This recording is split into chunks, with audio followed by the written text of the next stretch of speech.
Il est né juste 4 ans après la construction de ce symbole grenoblois qu'est la Tour Perret. Il la regarde tous les jours de chez lui. Roger Millet a 86 ans. Il se bat pour que soit réhabilité, restauré cet édifice fermé au public depuis des années pour raison de sécurité. Lui s'en souvient comme le gosse qu'il était.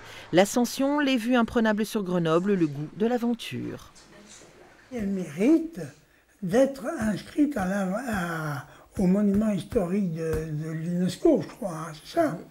Parce que c'est la première tour en Europe construite en béton armé. Première tour. C'est quand même quelque chose.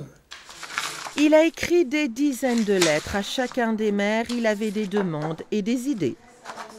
On peut l'ouvrir aux touristes, au public, aux enfants des écoles, pour leur apprendre à se... voyez, à se diriger, hein, nord-sud, est-ouest. C'est très intéressant, on peut leur donner une vue. Aujourd'hui, côté municipalité, on connaît l'importance du site, l'envie des Grenoblois de conserver leur symbole, mais tout a un prix. Il se montrait entre 7 et 8 millions d'euros, donc ce qui est une somme évidemment non négligeable. Ceci dit, la tour Perret donc, est classée monument historique, donc à ce titre, l'État se doit d'en financer une partie, en principe c'est au maximum 40%.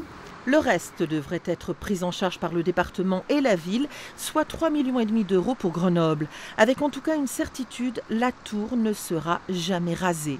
Rappelons qu'elle fut construite à l'occasion de l'exposition universelle de 1925 par l'architecte Auguste Perret et qu'elle pourrait bien finalement accueillir à nouveau le public dans 4 ans.